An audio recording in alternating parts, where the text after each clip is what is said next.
Hi guys, it's time for this month's one little word. Before we get started, you'll notice, or you might notice, I have pulled off all of my monthly tabs off this album. I really hated the way that they were sticking out all uneven, none of them were aligned. So I decided instead of hating my album every time I pick it up, I will just take them off, cut them off, whatever was necessary, got rid of them.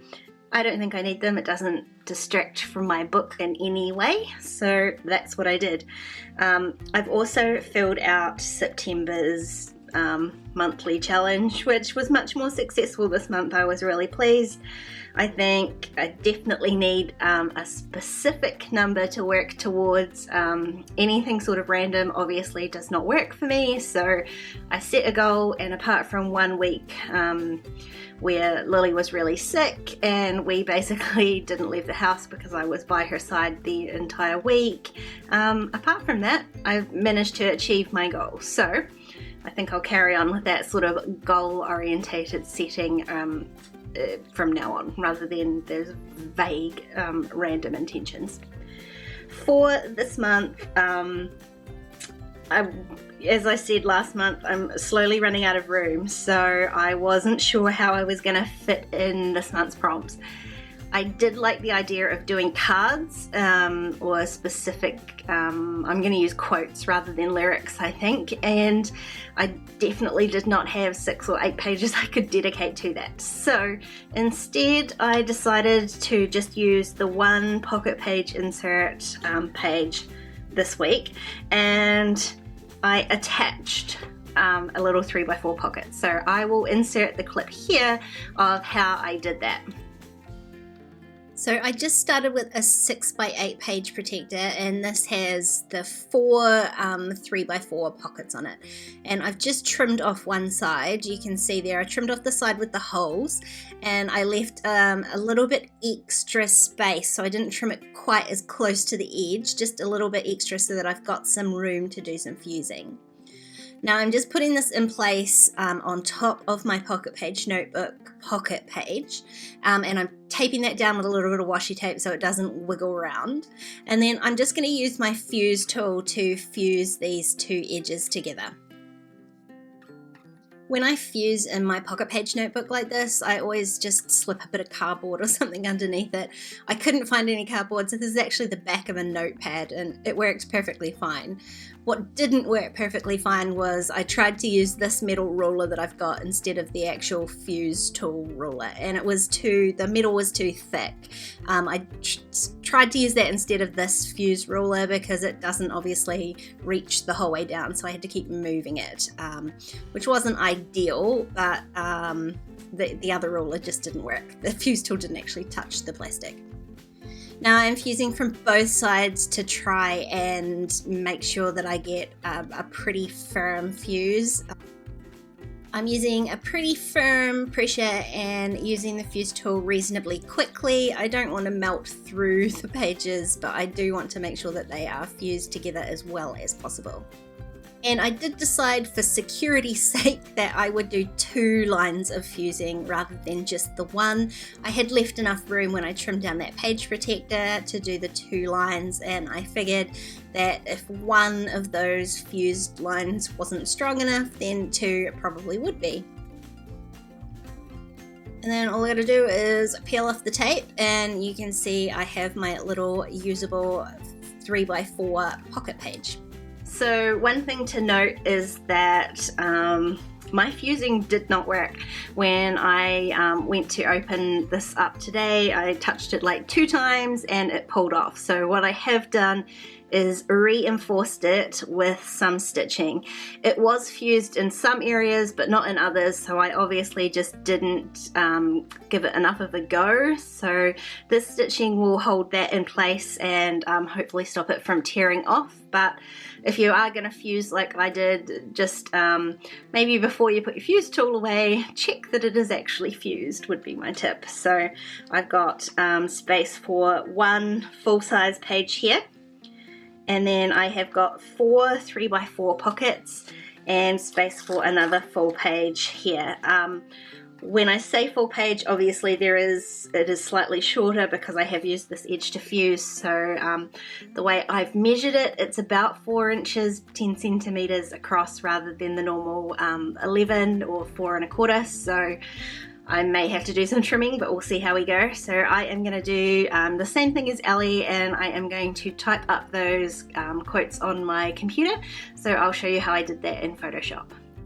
So in Photoshop, I have opened a new canvas. This is 6x4 so that I can print 2 of the 3x4 cards on one canvas. And I've just copied and pasted my quotes into another document so that I'm not typing everything out. I was just collecting them, so I put them in one place, which means I can just go ahead and copy and paste them into a text box here in Photoshop. Now I'm just going to play with the character and paragraph palettes to get them to look how I want. I'm using a typewriter font, American typewriter, and just regular, and then I'm adjusting the size and spacing of that until it looks how I want it to look.